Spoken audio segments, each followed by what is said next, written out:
So when I was growing up, going to elementary school, I remember the first time that another classmate shouted a derogatory slur and term against me. I was only 9 years old, and I heard another Mexican kid say, "Oh, you're a faggot." I didn't know what the word meant.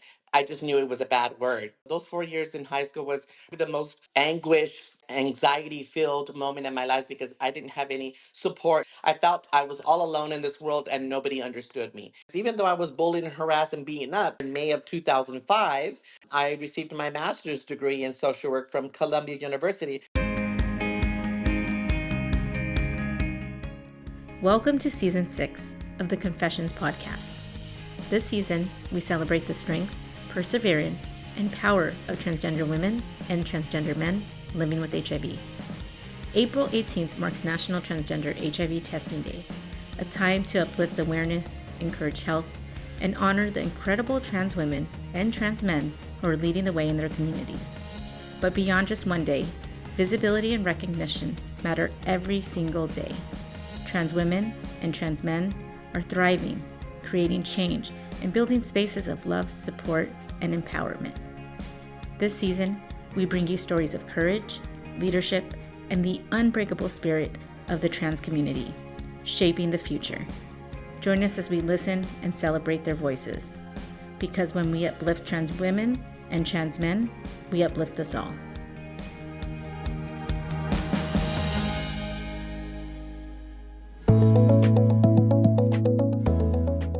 My name is Lady Diana. My pronouns are she, her, or ella. I've been living with HIV since January 15th of 2000. I live in Fresno, California, and I'm a long-term survivor living with HIV successfully for 25 years now. The three words that best describe me are chingona, empathetic, and passionate. I grew up in a small rural town outside of Fresno, California called Sanger by a single mother from Mexico. She was an immigrant to this country, and she had 5 kids, 2 boys, 2 girls, and me, her only trans daughter. Growing up in a small rural town wasn't easy for a kid like me. I grew up very shy. I was very feminine at a very young age, and I was just socially awkward. So I didn't have a lot of love and support growing up. And then my mom was also dealing with her own issues. She had some mental health issues that she was struggling with, and she was a severe alcoholic. So she was very physically abusive and verbally abusive. So there was no sense of stability or security or love or cariño in our home. So we always grew up in fear because of my mom.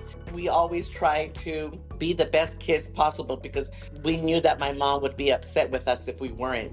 Growing up in a Mexican immigrant household, devout Catholics, in a very Mexican farm working rural community, it was difficult for me growing up. So when I was growing up in this rural town and going to elementary school, I remember the first time that another classmate shouted a derogatory slur and term against me. So I was in the 3rd grade, I was only 9 years old, and I heard another Mexican kid say, "Oh, you're a faggot." And I never knew what that word meant because I had never been called a faggot before. But I remember that the way he said it, the meanness, the evilness, the conviction that he had in his voice just made me feel bad. I didn't know what the word meant. I just knew it was a bad word. When it comes to LGBT kids and they hear these derogatory words, unfortunately, our parents are not LGBT for the most part. They're straight. So they're not going to have the knowledge and the resources to support and say, no, that's not right. You shouldn't tolerate that. Let's report it to the school principal and to the teachers and making sure that there's policies in place to protect kids like me. Those discussions were not happening. Another incident that happened to me was in high school when I was being bullied and harassed, not only verbally, but also physically. And so people would spit at me, kick me while I was walking from class to class, or they would punch my head or pull my hair. I mean, I suffered a lot of violence during my 4 years in high school. But I think the most impactful moment in my 4 years of high school is I was very spiritual and I had a very strong faith in my Lord. And I grew up in the Catholic Church. High school was so difficult for me that I would pray every night and write a letter to God every night saying, "Lord, I cannot take this pain. I cannot take this torture anymore. Please take me while I'm asleep. I do not want to wake up the following morning. And I would pray this every night, and I would write in my journal every day. And every morning I would wake up, look at my nightstand, and look at my journal next to me, and I'm like, oh, I'm still alive. I have to get dressed, put on a happy face, go to school, try to learn with all this violence around me. So those 4 years in high school was probably the most anguish, anxiety filled moment in my life because I didn't have any support. I couldn't run to my mom, who was single, who was dealing with her own issues and trying to raise 5 kids. I didn't have a lot of support growing up in high school, whether it be with school support or family support, even church support. I felt I was all alone in this world and nobody understood me. And so when I went to a club in Fresno, the big town next to Sanger, and I met people like me, it felt like a sense of belonging, a sense of unity, and a sense of no longer being alone. I didn't feel lonely anymore. I didn't feel isolated. And I got to meet people like me, that looked like me, that walked like me, that talked like me, that dressed like me. And it was a wonderful feeling. I think I first noticed my gender identity that was different from everyone else when I was about 5 years old. We were living in the projects in housing authority apartment complexes. So we grew up very poor. So we were on welfare. We were on food stamps. We were on Section 8. We were receiving Medi-Cal. And we were living in the projects. And in the projects, it's very hardcore. When you live in a poor community, it can be hard. We were in the barrio. We had barrio thinking. We had ghetto thinking. We had hardcore thinking. We didn't believe that we could have dreams outside of the barrio. Not only am I dealing with my own interpersonal issues, but then I had to deal with all the intrapersonal issues around my ecosystem, which is education, which is economics, which is cultural differences, religious differences. All those make up the multiple overlapping identities and the intersectionalities that I live in. And so I grew up very alone. So when I discovered my gender identity at 5, I knew I was different because I wanted to only play with little girls. I would play house. I would be the house mom, or we'd be cooking in la cocina, a pretend kitchen. I would play with their Barbies.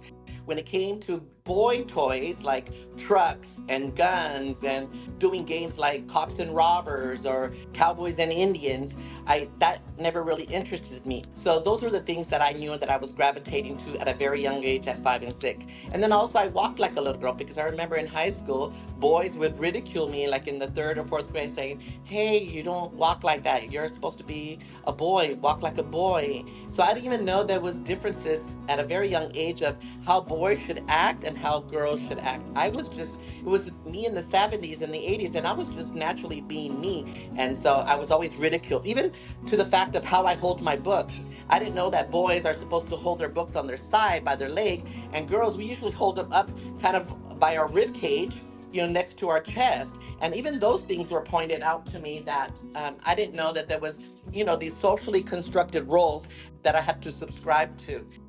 When I finally decided to transition in 1998, a year after I came out, I started doing drag for the very first time. And I started performing as a drag queen impersonator and drag queen performer. And I would perform in all the straight Mexican bars and clubs throughout the Central Valley. And so it was really interesting to see that the straight Mexican immigrant community really embraced us because they love entertainment. They love the old singers de Mexico like Lucha Villa or Lola Beltran or Angelica Maria or, Lorena Herrera, Alejandra Guzman. We were performing all of these artistas, and the Mexican immigrant community at these clubs around the valley loved us because we were there to entertain. And then we would throw these fabulous after-hour parties. And so all these straight Mexican immigrants would come to our parties. That's how we were embraced by the community. We were accepted for the most part. Of course, it had its challenges, but that's how my drag life and my trans identity began. So then a couple of years later, after doing drag for a few years, when I got diagnosed with HIV, it became really tough. It was a hard time for me to accept my diagnosis and still struggling with my gender identity. But I knew I couldn't start HIV treatment in Fresno because of the stigma and discrimination. So I moved to LA in 2001, a year after my diagnosis, so I can begin a new life as Diana, as a trans woman, and then also proudly accepting the fact that I'm HIV positive. I was 29 when I moved to Los Angeles and began my official HIV work with LAFAN in November of 2001. While I was there in Los Angeles, I was still struggling with my HIV and my gender identity. That even though I had my job with the LaFan, it wasn't enough for me to transition and pay all the transition medical and legal expenses that someone has to undertake when they transition from one gender to another. So I ended up on the streets of Los Angeles on Santa Monica Boulevard as a sex worker. Did that on Friday nights, Saturday nights, and Sunday nights on the weekends in order to make that extra income so I can buy my wigs, I can buy my makeup, I can buy my vestidos, mis tacones, and making sure that I had the proper or the appropriate gender expression articles of clothing that was important for me to transition. At that time, if you didn't look like a woman, talk like a woman, walk like a woman, and you stood out like, oh, I think she has masculine features, or I think she might be a man, sometimes just those little things that people notice can put my life in danger. So for many trans Latinas growing up, especially in a small rural community that move into a big city like Los Angeles, it's important for us to assimilate to a female as much as possible, not only because it makes us happy, but then also it's a defense mechanism to making sure that we live safely 24 hours, 7 days a week, and in all the public accommodations that we have to engage with, whether it be school, whether it be at work, whether it be at a grocery store, whether it be at a health club where we're trying to exercise. All those public accommodations are crucial to our survival. It was important for me to be as much as a woman as possible so then I wouldn't not be sought out after, or I wouldn't be ridiculed or harassed or beaten up, or worse, killed, murdered. In August of 1998, I came out and started going to the LGBT club. I was 26 years old and I started having sex. In a couple of months after I started going out to the clubs, once I started getting to know la movida y el ambiente of the club, I started getting to know people, knowing guys, and there was, these mutual attractions. And one thing leads to another, and you start engaging in sex. So I had been engaging in sex for a whole year, sometimes protected, sometimes not, depending on who I was getting to know.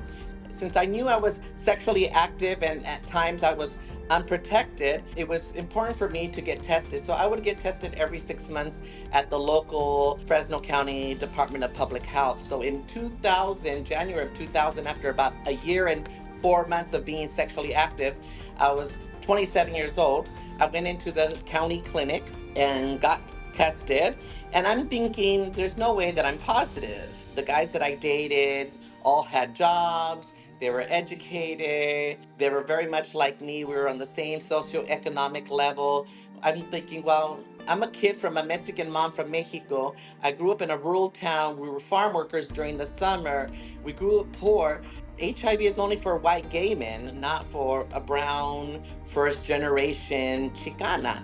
But still, I knew it was important for me to get tested every so many months because that's what the messaging was about. You should get tested, you should get tested. And so I finally did at the age of 27. I walked into the county clinic, got my diagnosis a week after, because at that time we didn't have rapid testing. And so you had to wait a week, or actually 2 weeks, for your test results. So I went in the following 2 weeks and I got my test results. And so I remember when they gave me the diagnosis, the doctor was there, then they brought in a social worker. The social worker started crying. I wasn't crying.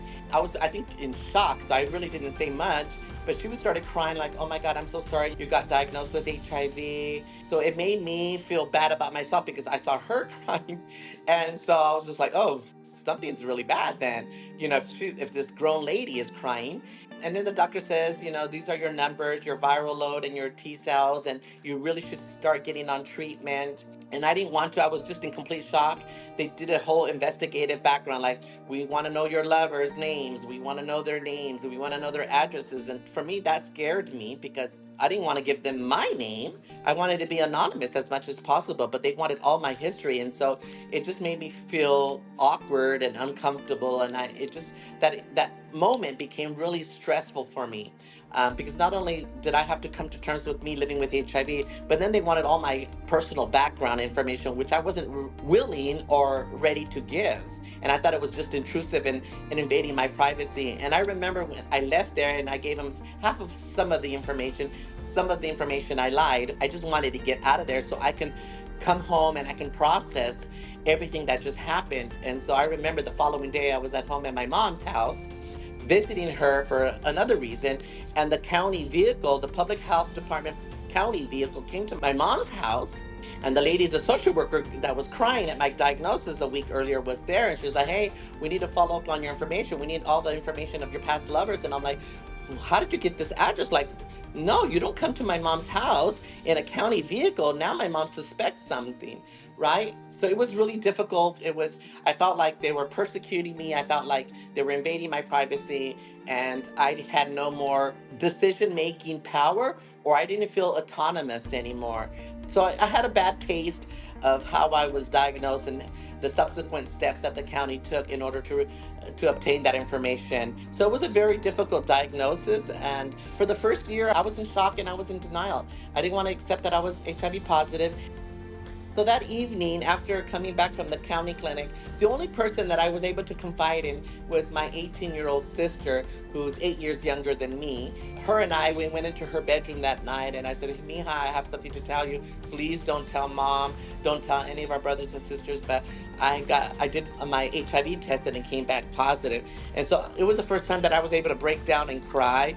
My sister cried with me. She hugged me. She says, I love you. I'm going to be here for you no matter what.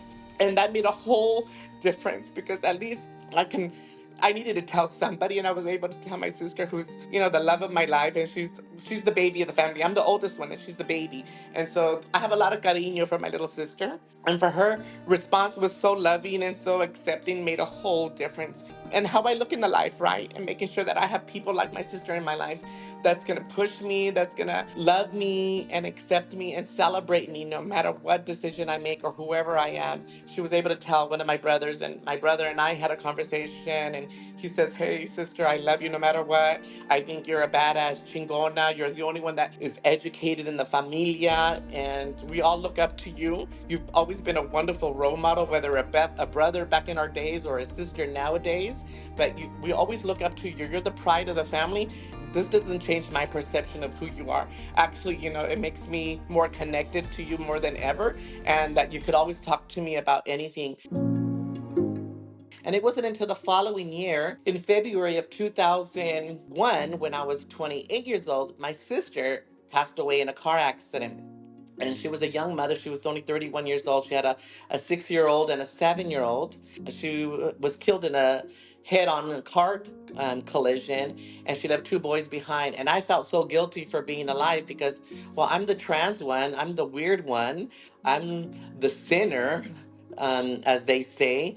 I'm the different, awkward one. So I was angry at God. I got really upset. I would pray and I would cry and beg God, please take me instead of my sister. The world needs a single mom with her 2 boys. I would easily sacrifice being dead so my sister can be alive.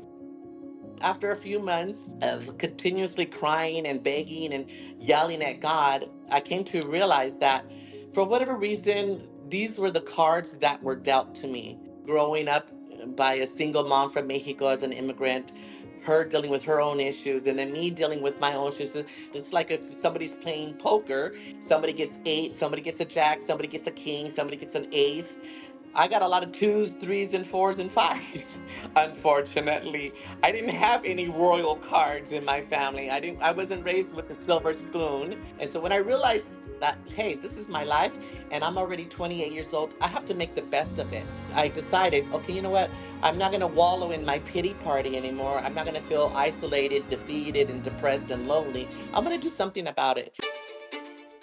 I started getting my thoughts together and started organizing my own personal life. And that's when I decided to leave Fresno at 28 years old and move to Los Angeles to start my new career in HIV as a community liaison, to begin to grapple with the fact that I'm going to be living with HIV for the rest of my life. And then to also navigate my gender identity, because there was times where I'm like 50% of the time, like, no, I should stay as Mark Anthony.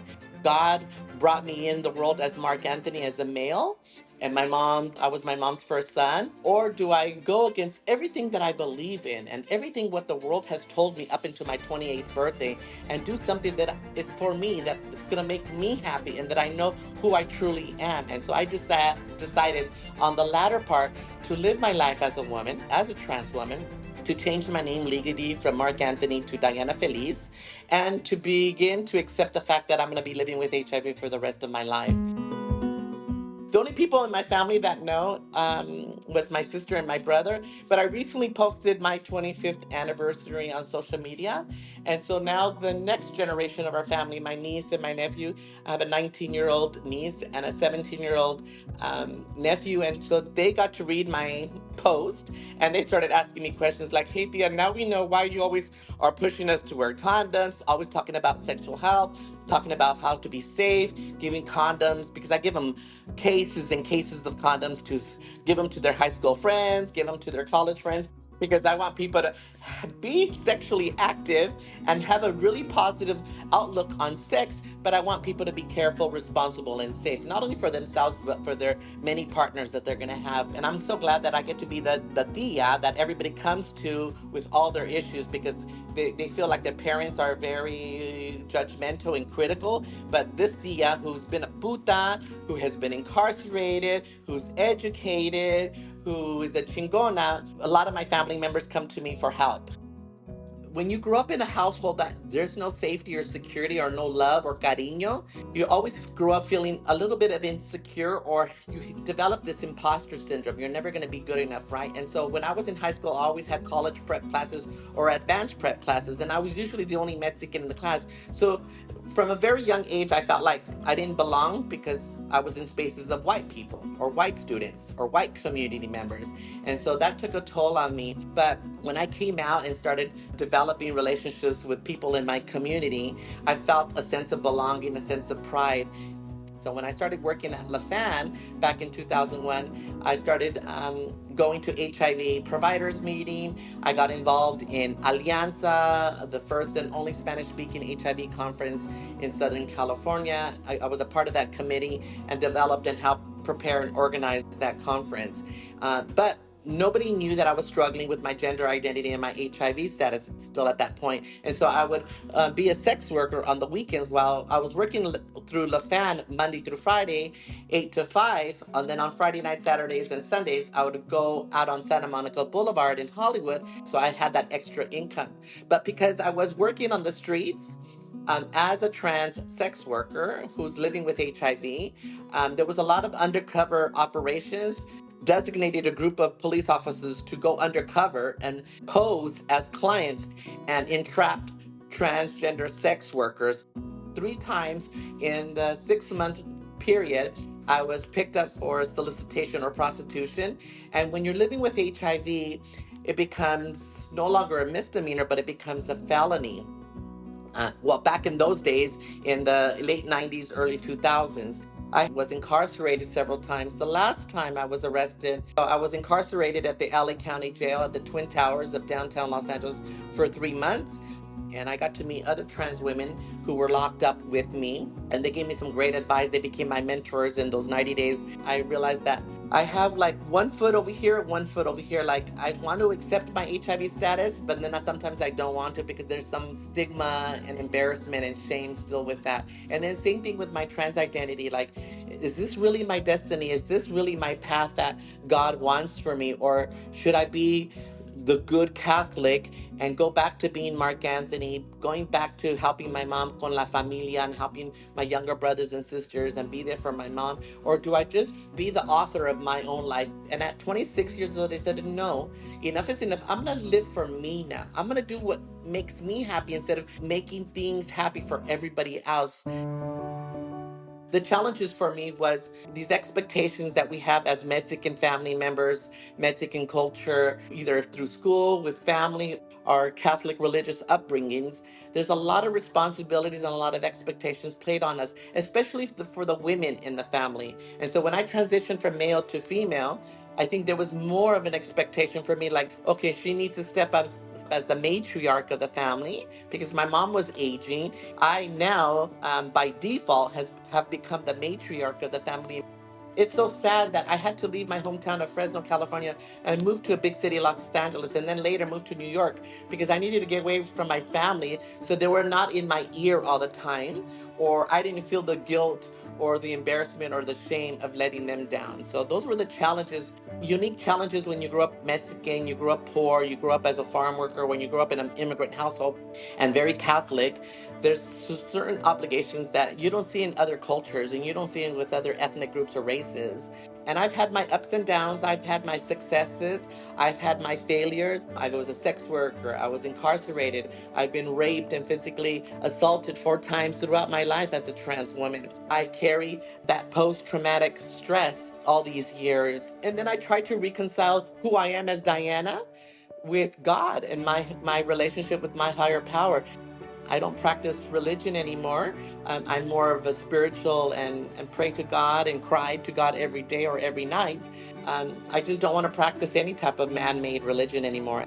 It's been challenging these last 27 years, and I've made a lot of mistakes and I failed many times. But I think my life is a true example of how you can fall down, get yourself up, shake off the dirt and the dust, and move forward for something bigger and better. I try to be as resilient as possible, to persevere. I'm super determined to making sure that I live each day to the fullest.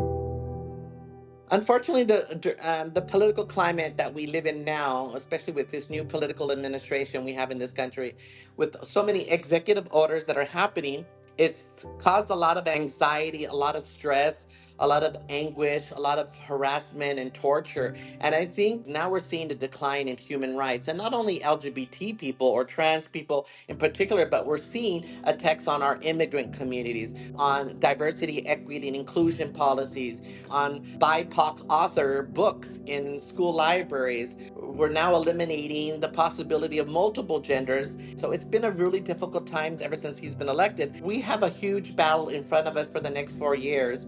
And I think how we're going to overcome these horrific anti-LGBT policies and legislation is to making sure that we are organizing, we are advocating, we're bringing the voice of the voiceless, and we're making sure that we're united.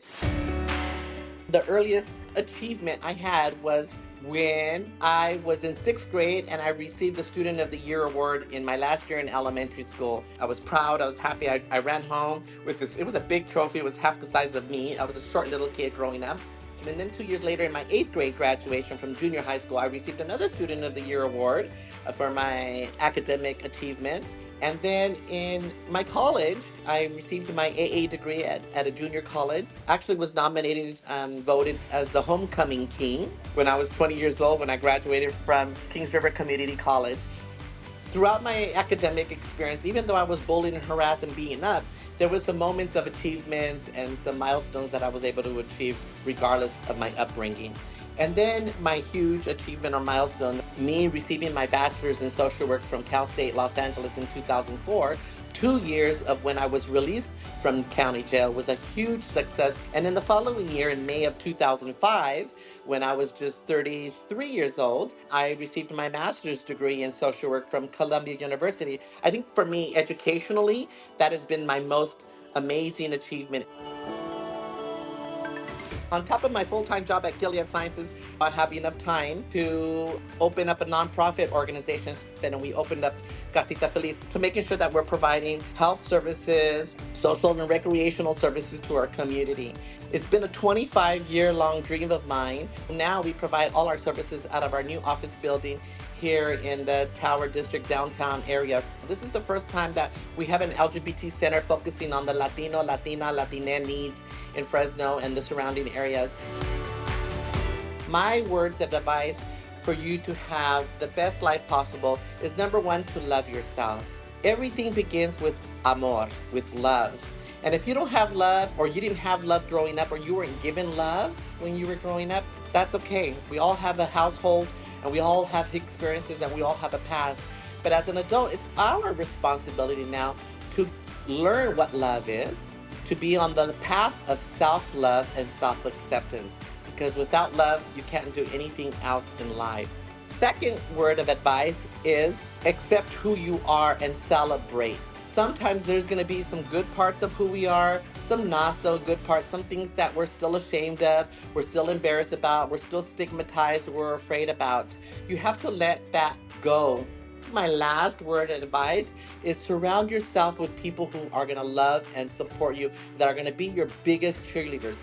Stay away from negative people. As we honor the trans women and the trans men in this season, we celebrate their strength, courage, and determination. Their voices, their stories, and their existence matter today, tomorrow, and always.